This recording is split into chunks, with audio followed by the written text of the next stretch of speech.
Hochman, Gyorko is feasting on his former team. Even after pitching 7 innings Wednesday in the July heat, Carlos Martinez was called upon in the doubleheader's nightcap to make 2 key throws. But with the velocity and vigor that make him great, Carlos twice heaved strikes vertical line of water into Jedd Gyorko's face. When they hit home runs, I forget about my arm, and all I try to do is celebrate, said a smiling Martinez, who is known for throwing water upon Cardinals completing a jog around the bases. For a night a day and a night the Cardinals were in a vacuum, uninfluenced by injuries or bungled base running or bullpen collapses that have plagued them so. For a day and a night and Monday, the Cardinals were simply bystanders to an inexplicable batting barrage from the infielder. It was something out of a movie. On Star Wars night, the second game of the doubleheader against the Padres, the team that traded Gyorko to St. Louis this past winter, he hit 2 home runs in addition to a single and a dazzling play in the field. An otherworldly performance. Then consider that in the first game, he hit the homer, too. Jedd Gyorko. I don't really have an explanation for it, he said, though to be fair, it's tricky to explain the inexplicable. Similar to the most recent Star Wars, which ended a streak of 3 subpar Star Wars films, Wednesday's Star Wars night at Busch finally ended a streak of 3 consecutive debacles. On Star Wars night in 2013, pitcher Shelby Miller was struck by a line drive in the first inning. He left the game and the Cards ended up losing. In 2014, Yadier Molina tore a ligament in his thumb while sliding. And in 2015, Matt Holliday re-injured his quad. But the 2016 version of the night, featuring Darth Vader's and Chewbacca's and Jedi Knights, it was, yes, Jedd's night. Really, it's been Jedd's week. In Monday's game, he homered and went 3 for 3.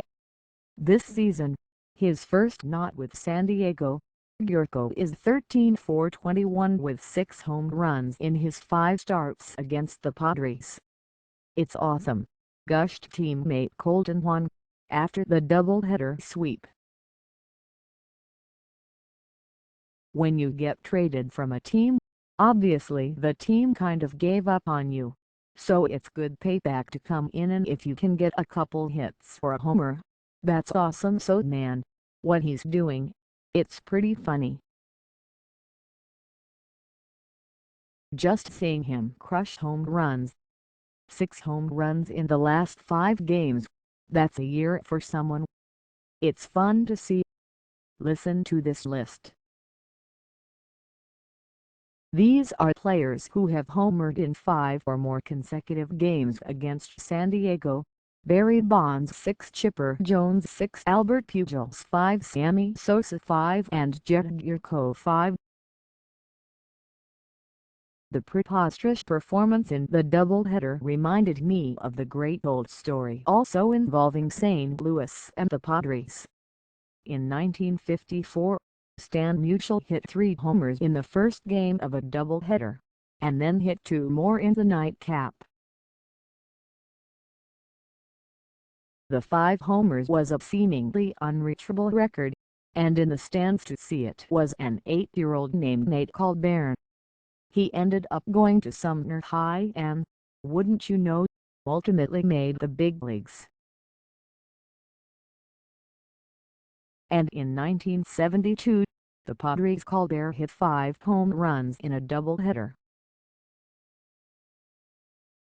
It's incredible, right? The feat only accomplished twice in history, and the second guy who did it was in the stands for the first guy's feet? As inexplicable as Jedd Gyorko hitting 6 homers in 5 games against the Padres and then 5 home runs in all the other games this season. It feels great, and more importantly, got the 2 wins today. That's what we really needed, said Gyorko, after his second beleaguering interview session of the day.